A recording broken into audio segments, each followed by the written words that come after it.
Hello everyone and welcome to another video with me, 320 Simpilot, and today we are back in Microsoft Flight Simulator to look at the Autothrust in the A320 Neo. I am a real-world Airbus pilot, but as always this is not for any real-world use, it's just for our use in Microsoft Flight Simulator and other simulators with the Airbus, just to give us an idea of what we do with the real aircraft and how we expect it to function.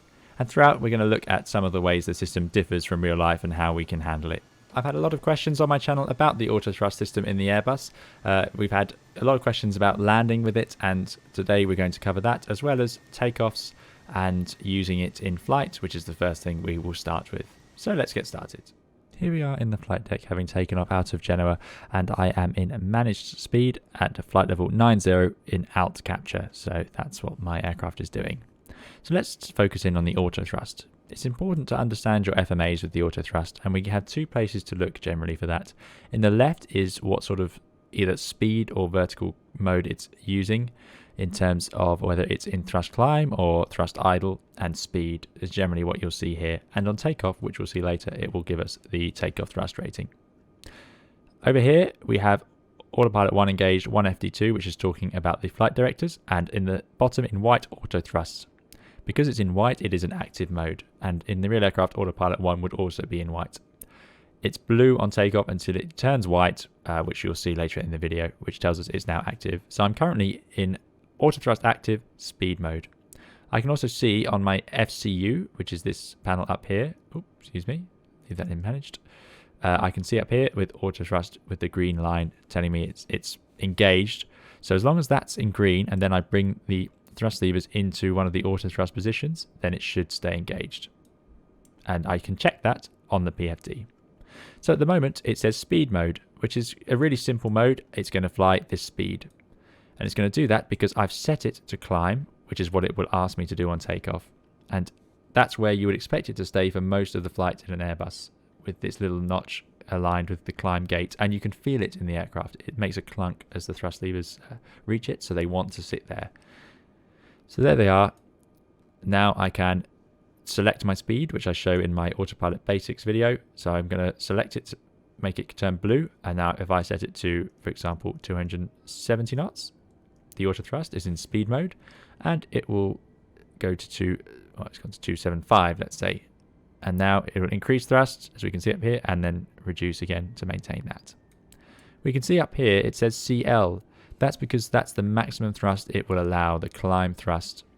And that is generally what we use in flight. But even when we descend, we're going to leave it there. So let's have a look at climbing now. So it's in speed mode, as I said. If I then set the airplane to climb and I pull, again, my video on the Autopilot Basics will cover this. We go into thrust climb, open climb. So again, focusing on the auto thrust, thrust climb. So I now know that the auto thrust is not commanding a speed, it's commanding a thrust climb thrust. So it's going to stay at our climb thrust, which we'll see it spool up to now.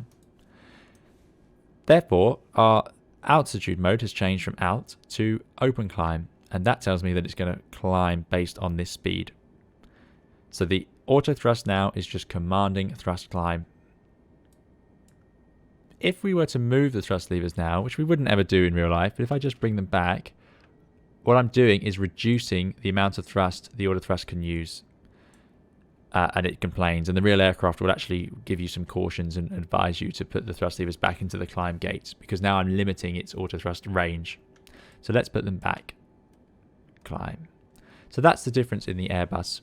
These thrust levers, they don't move as you would expect. They stay still during the flight unless we move them, unlike in a Boeing. And also, we are not commanding climb thrust by leaving them here in flight. What we're doing is saying to the Autothrust, you have control of. We let the Autothrust do its thing. We command the Autothrust using the autopilot and the automatics, and we give it up to climb thrust. Now we do have another option. At any point in the flight, I'm going to have the option to increase that. If I then go from climb to flex MCT, you'll see that it can command more thrust, and it will. And I can do that all the way up to toga. And then we see here, man toga. So like I say, you can see everything you need to know on this PFD. And the Autothrust has gone blue again because it's armed. It is not active. As long as we have this green line here, we know it's ready to go. So let's bring that back to climb where it should be. we should return to thrust climb, open climb, and the engines are limited to their climb thrust. So there's a few different features of climbing. We can also climb in vertical speed. So let's do that now. So if I was to pull the vertical speed and select it, it says vertical speed 2,800. Let's reduce that. Let's say I want to climb at let's do 1,500.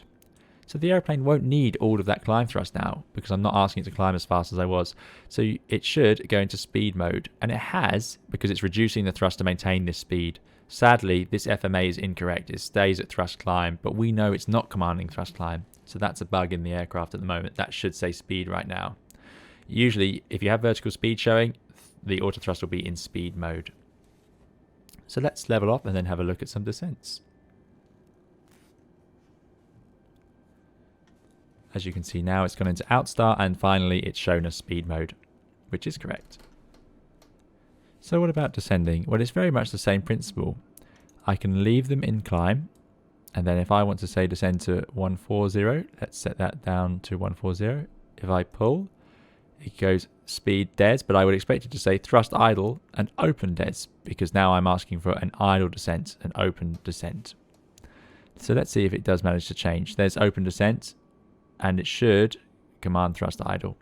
So they are spooling down. I'm just going to reduce that to flight level 120 to give it a chance. Let's see if it manages. So it's bringing the thrust back. The real aircraft would tell you what it's commanding, even if it isn't commanding it yet. So it should say thrust idle. But this one may need to get the thrust back a bit further. Let's have a look. I'm just going to reduce that to 100 and pull. So let's open descent. It's still spooling back. No, it doesn't seem to want to do it. So it should say thrust idle. It pretty much is. I mean, 24% N1 is pretty low, but there we go. So that's clearly not quite right at the moment. We can do the same thing again though. As we can see, it's not actually targeting that speed, it's targeting an open descent. But if we could pull the vertical speed and command that, now it's correct. Speed mode is engaged because it's targeting this speed and a vertical speed of 1,700. So as we see, there's still differences running in this simulation.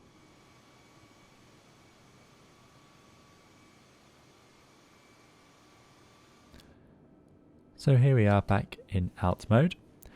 Let's have a look at disengaging the autothrust. How do we do that? If we look at the thrust levers, we can see, as we said, they're in climb, but the autothrust is commanding less than that. So the first thing we're going to do is move the thrust levers to match those little donuts, the little circles there, with the thrust that's actually commanded. So 56% N1 at the moment. So if I move these back and I bring that donut to 56, you see that it doesn't move because the autothrust is still engaged. So I set it to there. And now, once I've done that, the real aircraft would start flashing a caution to warn me I've done that. Let's press these little red buttons, disconnect auto throttle. Press that. It disappears from there, and most importantly, on our PFD, we lose our speed mode, so we know we haven't got anything targeting the speed, and we lose auto thrust here, so it's not armed, it's not engaged. And now we have complete control. So if I reduce the auto thrust, engines spool down, we slow down, obviously. And likewise if I increase it.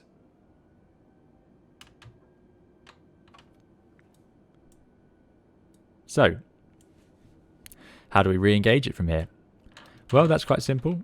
We're going to press this button up here, and now you can see it says speed and auto thrust white. It shouldn't actually say that. It should be auto thrust blue like before. But once I've done that, I need to move these back to climb and then make sure the FMAs show what I expect. So speed, auto thrust white. And now we're in a good place and it's targeting the speed again.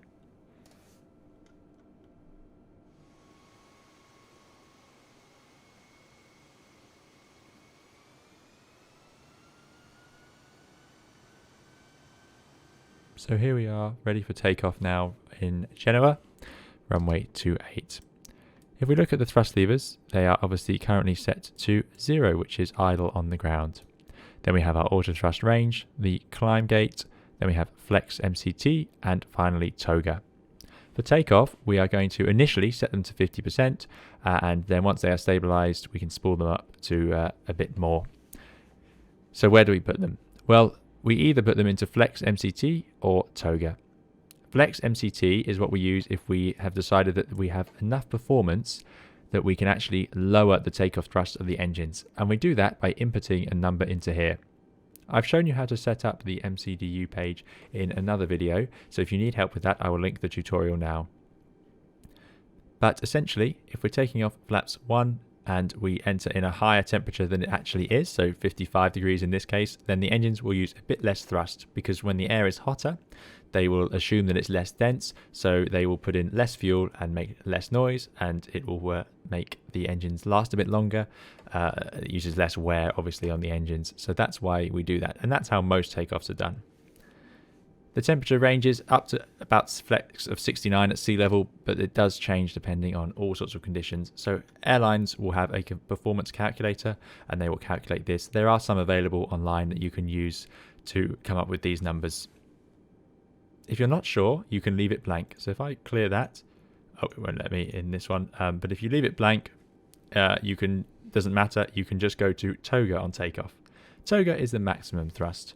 So sometimes when we don't have spare room, so a short runway or a heavy aeroplane, we may end up just using Toga thrust anyway, in which case the thrust levers go all the way through to Toga. And that's fine, it's just a bit noisier, it uses a bit more fuel and so on. So we don't do that regularly, but it does happen. So like I say, if you're not sure, it's absolutely fine just to go to Toga. As I said earlier, it's very important to understand your FMAs, and we will see what mode it goes into over here on the left of the PFD. Your FMA is your flight mode annunciator. So we'll be looking for man, because we're manually setting it, and then it'll either be flex and whatever temperature we've asked for. So in this case, it'll say man flex 55. And we can also confirm that up here on the real aircraft, but it is not there at the moment in the Microsoft Flight Simulator A320. It would normally show you the number you've entered, so you can confirm it. But we're just going to say man flex 55, or if we go to Toga, it'll say man Toga. And then we have our other modes, which I'll talk about in a takeoff tutorial at some point soon.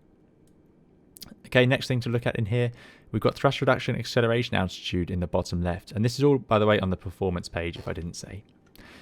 So thrust reduction altitude is when we're going to bring the levers from whatever takeoff thrust we've used, either Toga or flex, back to climb. Once they're in the climb gate here, we would expect this to change into probably thrust climb, and we'll be in climb mode, and autothrust will go from blue, which tells us it's armed, to white, because the autothrust will automatically arm. This shouldn't be lit now. In the real aircraft, it lights up when you go and take off. So it arms automatically on takeoff. It's very clever. It knows you probably want the autothrust, so it arms itself. So what we are expecting to see, as I said, then will be our actual thrust setting here initially, and then as we get through our thrust reduction altitude, 1500 feet in this case, this will then flash lever climb. That's what the real aircraft would say, lever climb, because it wants us to now bring these thrust levers from takeoff thrust to climb. Once it's done that, and once we've done that, we would expect it to say autothrust in white, because it's engaged the autothrust, and then this will go to whatever mode it's using, either thrust climb or speed mode, but usually thrust climb, as we saw earlier with the different modes in flight. So let's have a go. Before we set off, I would like to point out that you would also put in an acceleration altitude in the real aircraft. So let's make it the same, 1500. I don't know why the aircraft loaded it blank. The real aircraft actually loaded this already set to whatever your company has chosen it to be. So in this case, we'll go for 1500/1500. And that acceleration is when it will change from SRS to climb. So now at the same moment, it should lower the nose at 1500 feet and also ask us for lever climb. Now, if you bring the thrust levers to the climb gate early, or before it flashes lever climb, then that's not what we do in the real aircraft, but it should then just engage the autothrust either way. Right, let's have a go. Finally, before we do take off, I will point out that the autothrust is armed when you set your thrust for takeoff. So it will appear in blue on the PFD, which will tell us it's armed, and then this light will come on to tell you it's armed as well. So it's not active until we reach our lever climb, which will be flashing, and bring it to climb in here. So let's have a look. I will do a takeoff tutorial in another video, but let's just have a look at setting the thrust for takeoff initially.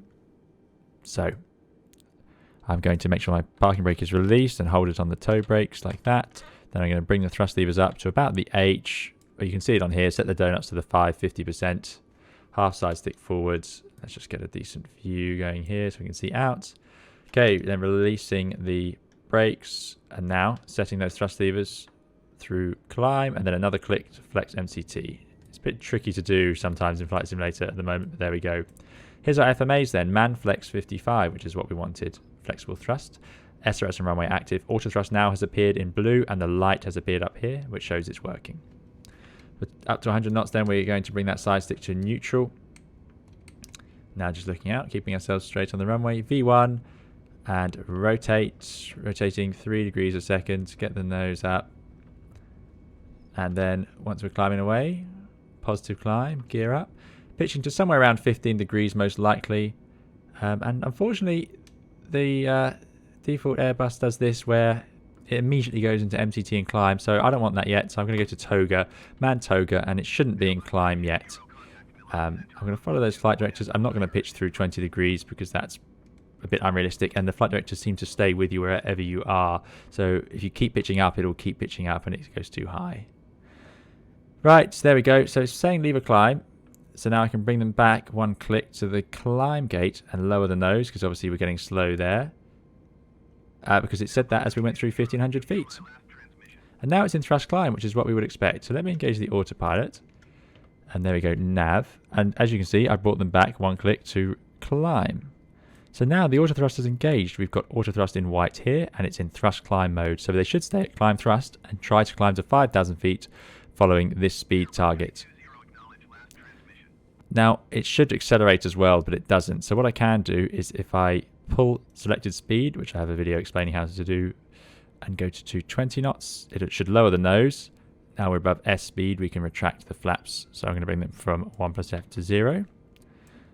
And it should continue, in theory, although it's sinking a little bit, to now climb at 220 knots in thrust climb. And this is where the behavior of the default Airbus isn't quite right. There it goes, thrust climb.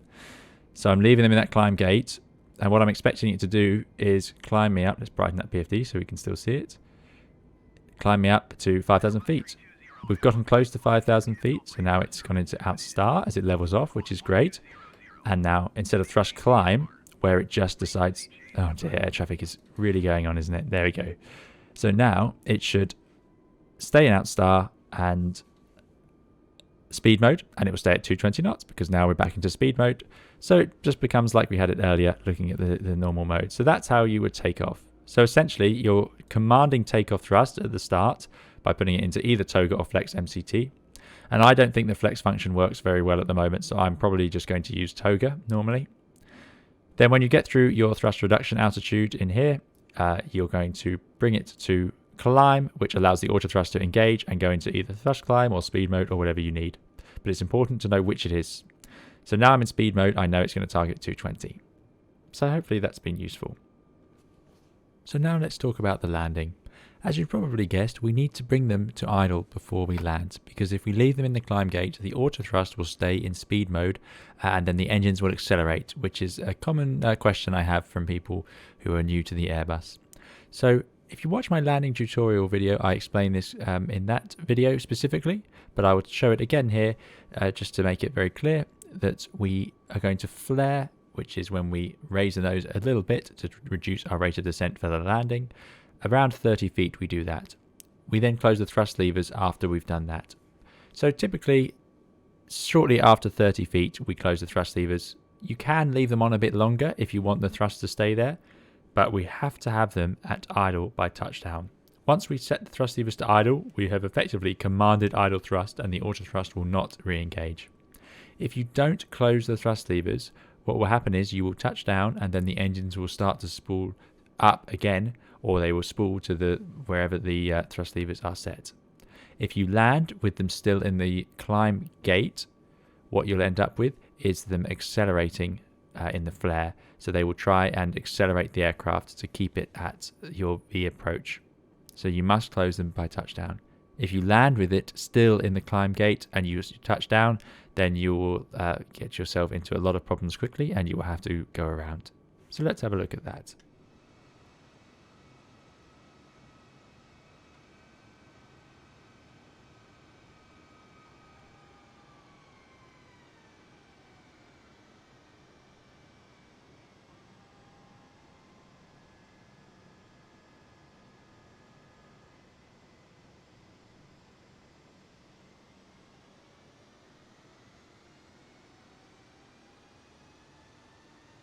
So here we are now on final approach into Rome Fiumicino Airport. As you can see, we've encountered a few of the standard autopilot bugs here in Microsoft Flight Simulator. It's doing an okay job on the glide slope, although it's a bit low, but it's also struggling with the localizer, and it's not displaying it on the PFD. To get around that, I can display it by selecting LS on the ROSE EFIS control, and that way I can at least see the ILS. So let's have a look at the autothrust for landing and do as we discussed. I'm now going to take out the autopilot so that I can have control for landing. When I do that, you can see it actually changes to thrust lever, which is not a real mode, so that's not correct, but that's where it ends up. It doesn't matter, it still appears to be flying in speed mode, so it's targeting my approach speed, which is good. We're now going to carry on with our landing as normal, and we will do exactly as discussed. As you can see, the thrust levers are at climb, and I'm going to bring them to idle by touchdown, some point after 30 feet normally. So let's have a look.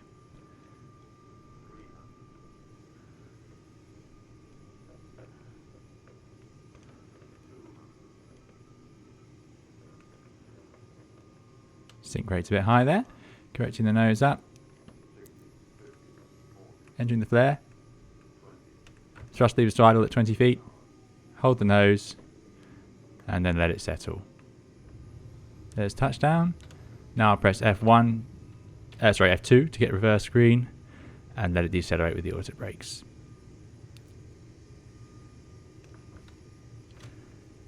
So as you can see, as long as you take out the thrust, or I should say auto thrust, which you do simply by bringing them to idle, then it will not engage the thrust and it will not try and accelerate down the runway. That's it for today's video. I hope it's been useful to you and covered a few things you may not have known about the auto thrust. As ever, there will be more videos on the X-Plane 11 Airbus, as well as the Airbus in Microsoft Flight Simulator, and hopefully some more Airbuses as they get released on different flight simulators. So if you'd like to see any more of these videos, please do subscribe. Thank you very much for watching today, and hopefully see you again in a video very soon. Thank you, goodbye.